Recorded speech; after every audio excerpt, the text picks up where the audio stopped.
ये हैं मेजर साहब। इन्हें मेजर के पद से रिटायर हुए काफी वर्ष बीत चुके हैं, फिर भी आज इन्हें जानने वाले मेजर साहब ही कहते हैं। बच्चों में ये बहुत ही लोकप्रिय है। ये बच्चों को महापुरुषों की बचपन की कहानियां सुनाया करते हैं।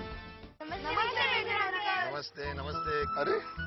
अरे ये मूषक महाराज को जेल खाने में बंद कर कहाँ ले जा रहे हैं आप लोग? मेजर अंकल, हम लोग स्कूल में प्ले खेलने वाले थे और ये जो हमारा नाटक की किताब खा गया, तो हम इसे जंगल की हवा खिलाने ले जा रहे हैं। ओहो, फिर आप लोग वो नाटक, मेरा मतलब है वो प्ले कैसे खेलोगे?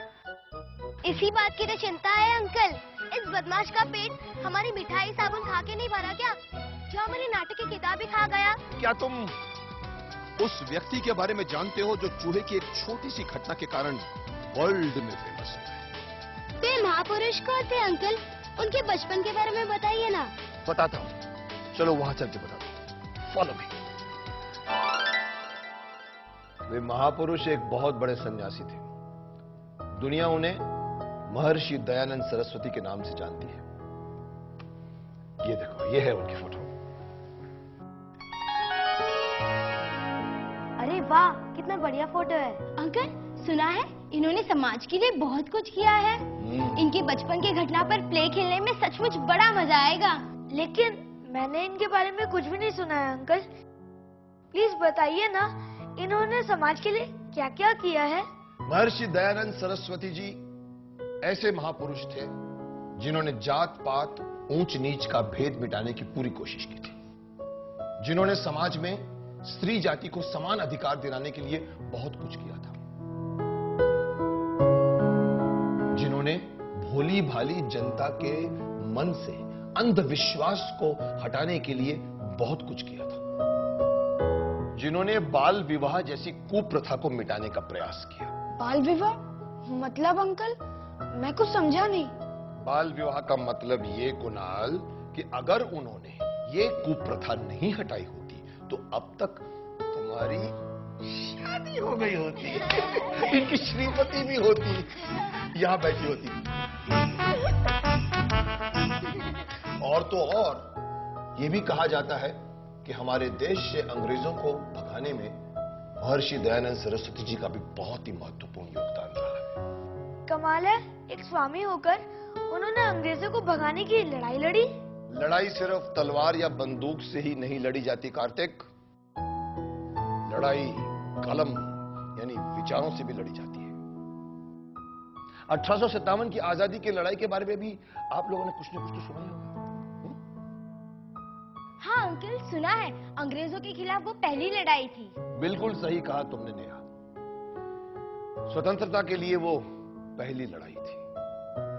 लेकिन दुर्भाग्य की बात यह है कि वो लड़ाई असफल रही। जानती हो 1857 की उस लड़ाई की असफलता के बाद महर्षि दयानंद सरस्वती जी ने क्या किया? क्या किया अंकल? 1857 की आजादी की लड़ाई की असफलता के बाद महर्षि दयानंद सरस्वती जी ने देश के लाखों देशभक्तों के हृदय में आजादी की लौ को जगाए रखा। इसके लिए उन्होंने पूरे देश का भ्रमण किया, अलग अलग विरासतों के राजाओं को एकजुट किया। उनका यह मानना था कि एकजुट होकर ही अंग्रेजों को भारतवर्ष से खदेड़ा जा सकता है। लाला लाजपत राय और राम प्रसाद बिस्मिल का नाम तो तुम लोगों ने सुना ही होगा। हाँ सुना है अंकल, वे लोग बहुत बड़े क्रांतिकारी थे। बिल्कुल सही सुना तुमने। वे लोग भी महर्षि दयानंद सरस्वती जी के विचारों से बहुत प्रभावित थे। हमें दयानंद सरस्वती जी के बारे में पूरी बात बताइए। तो सुनो, दयानंद सरस्वती जी का जन्म सन 1824 में गुजरात स्थित मोरवी राज्य के टंकारा ग्राम में हुआ था। बचपन में उनका नाम मूलशंकर था। उनके पिताजी का नाम करसन जी था। वे शिव जी के बहुत बड़े भक्त थे, इसीलिए उन्होंने अपने बेटे के नाम के साथ शिव जी का नाम शंकर जोड़ दिया। शिवरात्रि के 2 दिन पहले की बात है।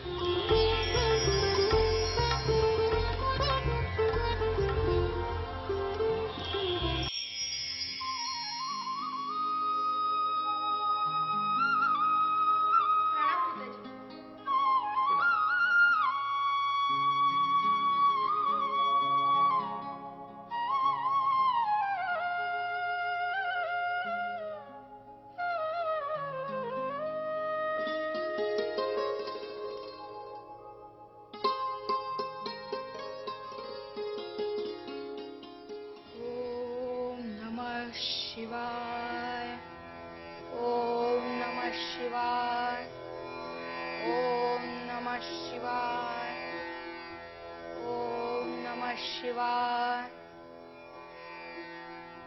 ओम नमः शिवाय। नमस्ते बाबूजी।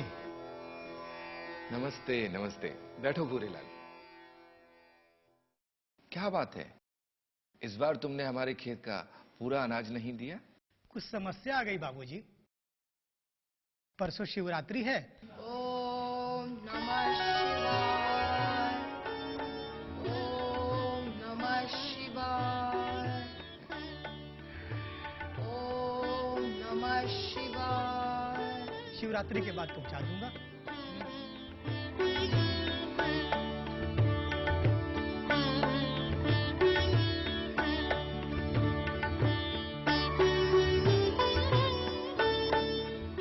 मूल बेटे, इधर आओ। जी पिताजी। यहाँ बैठो।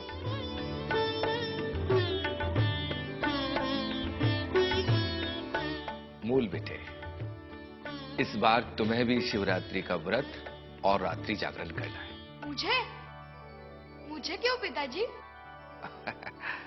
हम चाहते हैं कि इस बार तुम भी शिवरात्रि का व्रत रखो।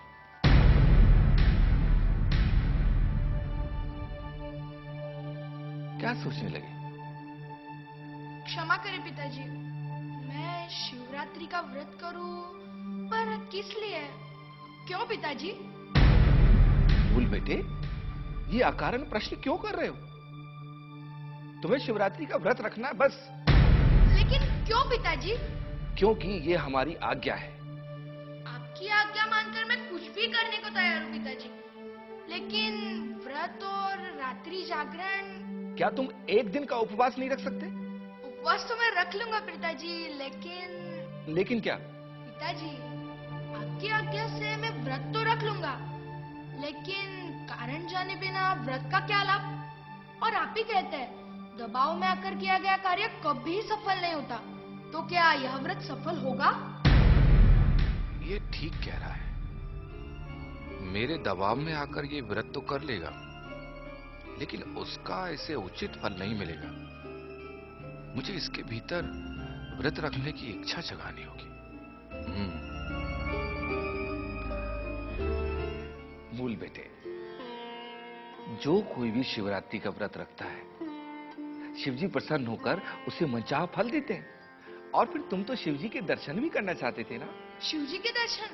हाँ पिताजी, मैं शिवजी के दर्शन करना चाहता हूँ, परंतु कैसे होंगे शिवजी के दर्शन? उसके लिए ही तो तुम्हें शिवजी का व्रत रखना है। हाँ, जो कोई भी भक्त शिवजी का व्रत रखता है और रात्रि का जागरण करता है, शिवजी उसे दर्शन देते हैं। तो क्या शिवजी सिर्फ शिवरात्रि की रात ही प्रकट होते हैं पिताजी? नहीं बेटे, संसार में जब कहीं वे अत्याचार होता हुआ देखते हैं, तो शिवजी वहां प्रकट होकर उन दुष्टों का संहार करते हैं और संसार से अत्याचार मिटाते हैं। अच्छा, शिवजी दुष्टों का संहार करते हैं? शिवजी का जो त्रिशूल है ना, उस त्रिशूल से ही तो वो दुष्टों का संहार करते हैं। शिवजी तो बहुत शक्तिशाली भगवान है पिताजी। इनका दर्शन करने के लिए मैं शिवरात्रि का व्रत रखने और रात्रि जागरण करने के लिए तैयार हूँ पिताजी। बोल बेटे, तुम्हारे मुंह से ऐसी बात सुनकर मुझे बहुत खुशी हो रही है। आओ बेटे।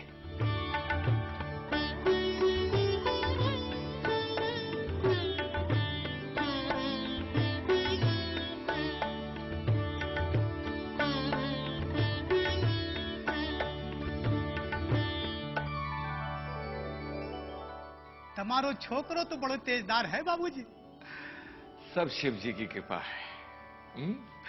कोई बात नहीं, शिवरात्रि के बाद जो भी अनाज हो उसे पहुंचा देना। जब उनकी माताजी को पता चला कि उनका बेटा भी महाशिवरात्रि का व्रत रखने वाला है, तो उन्होंने अपने पति से कहा, मूल शंकर बता रहा था कि कल वो भी शिवरात्रि का व्रत रखेगा। क्या ये सच है? मैंने ही उसे व्रत रखने के लिए कहा है। क्या इस छोटी आयु में वो कठोर व्रत रख पाएगा?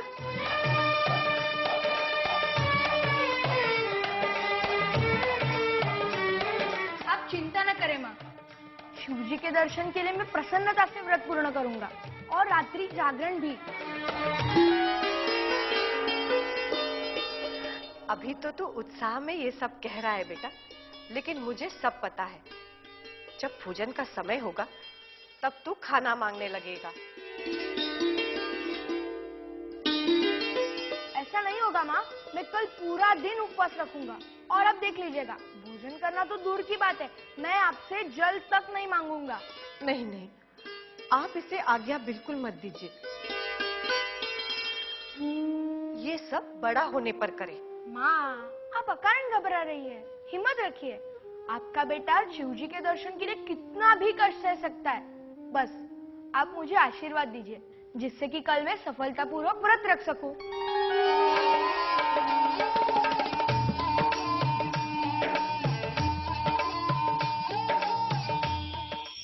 फिर शिवरात्रि वाले दिन मूल शंकर अपने पिताजी के साथ शिव जी के मंदिर पहुंचे।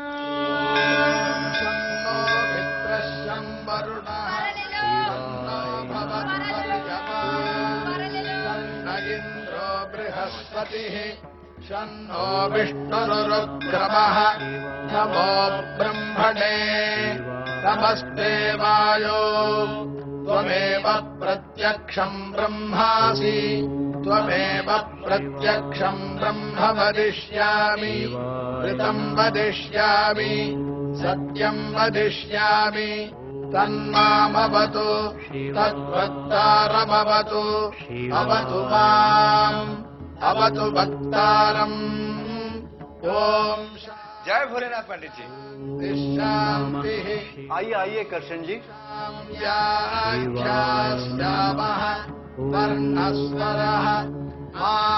पंडित जी, इस बार तो मूल बेटे ने भी शिव जी का व्रत रखा है। और अब तो ये रात्रि जागरण भी करेगा। धन्य है, शिव जी इस बालक की मनोकामना पूरी करे। अथातस्तगंहिताया उपनिषदं व्याख्यास्यामः पञ्चस्वधिकरणेषु अधिलोकमधिज्योतिषमधिविद्यमधिप्रजमध्यात्मम् तामहासगंहिता इत्याचक्षते। अथाधिलोकम् पृथिवी पूर्वरूपम् द्यौरुत्तररूपम् आकाशस्सन्धिः वायुस्सन्धानम् इत्यधिलोकम् अथादिज्योतिषम् अग्निः पूर्वरूपम् आदित्य उत्तररूपम्। देखो, जिस तरह से शिव जी के दूसरे भक्त हैं ना, तो बैठ के ओम नमः शिवाय का जाप कर रहे हैं, ठीक वैसे ही हमें भी यहाँ बैठ के ओम नमः शिवाय का जाप करना है। ठीक है जी पिताजी। अन्तेवास्युत्तररूपम् विद्यासन्धिः प्रवचनकम् सन्धानम् विद्यधिविद्यम् अथाधिप्रयम् माता पूर्वरूपम् पितोत्तररूपम् प्रजासन्धिः प्रजननकम् सन्धानम् इत्यधिप्रजम् अथाध्यात्मम् अधराहनुः पूर्वरूपम् उत्तराहनुरुत्तररूपम् वाक्सन्धिः जिह्वासन्धानम्।